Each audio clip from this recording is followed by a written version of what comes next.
Okay, so you've got this scene on the streets of Taipei, a protest that quickly turns into a really tense standoff. But what you're seeing isn't just a one-off event. It's a total clash of stories, and it's pulling up memories of one of the biggest political moments in Taiwan's history. It really makes you ask, what even is justice here? So you hear that, right? That's a pretty heavy accusation. And that's coming from Huang Kuo-chang, the chairman of the Taiwan People's Party, or TPP.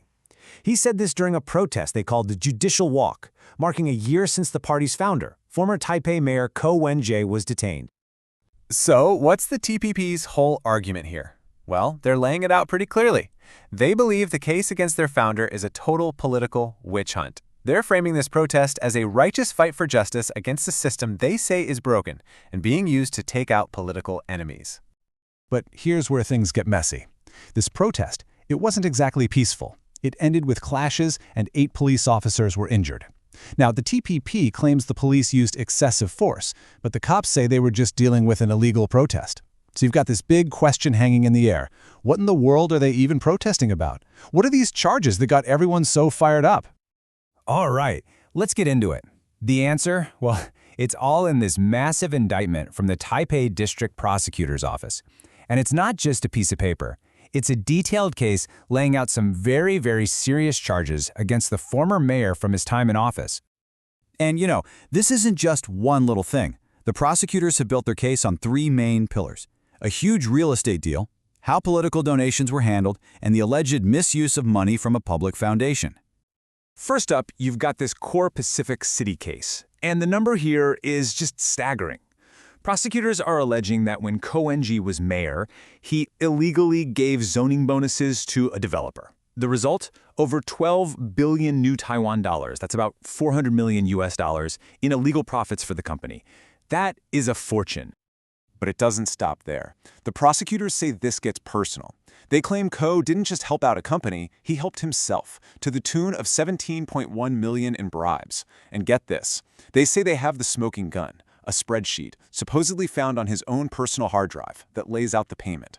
And then, on top of all that, there's another 68 million they say he embezzled from political donations and foundation funds. So we're not talking about a rounding error here. The picture the prosecutors are painting is one of really serious systemic corruption. So what does Ko say to all this? He denies everything, flat out. He's framing himself as the victim, saying, this is a political hit job, I can't run, my party needs me. And this strategy is really the key, right? He's turning a legal fight into a political one. Which brings us to this whole claim of state violence. What on earth are they comparing this to? Okay, to really get what the TPP is doing here, we've got to rewind the clock a decade. They are deliberately trying to draw a line from their protest to one of the most pivotal events in modern Taiwanese history, the 2014 Sunflower Movement. For anyone who doesn't remember, this was a massive deal. Students took over the national legislature for 23 days to stop a trade deal with China. But the moment everyone remembers, the really ugly part, was March 24th, what's now known as the 324 incident, when riot police were sent in to clear out protesters. And look, this wasn't just some pushing and shoving.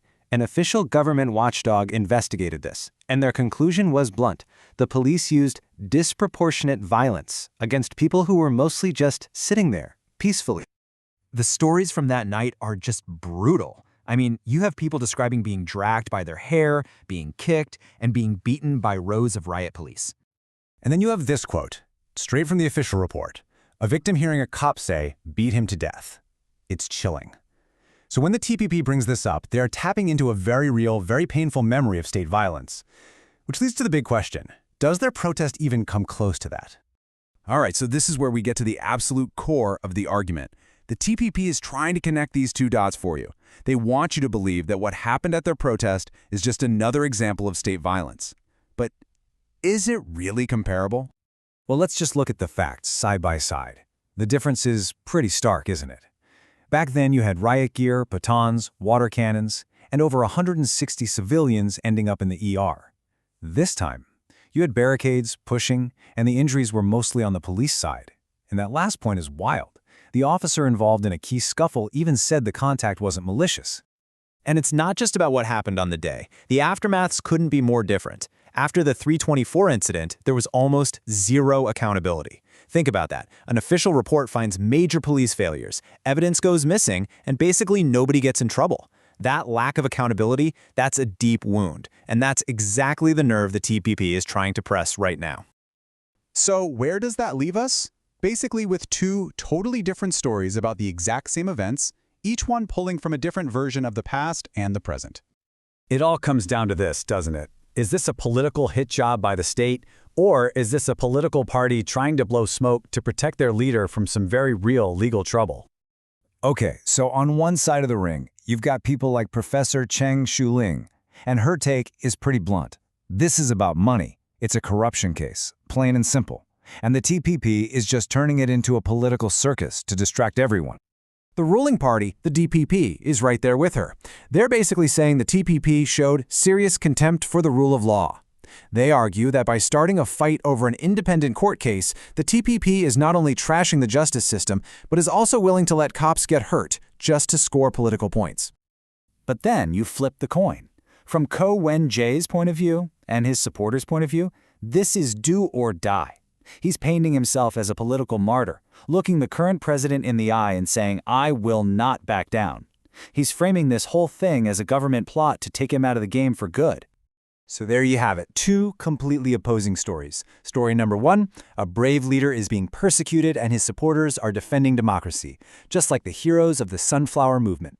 And story number two, a former official is facing serious, evidence-based corruption charges, and his party is trying to destroy the rule of law by hijacking a painful moment from the past.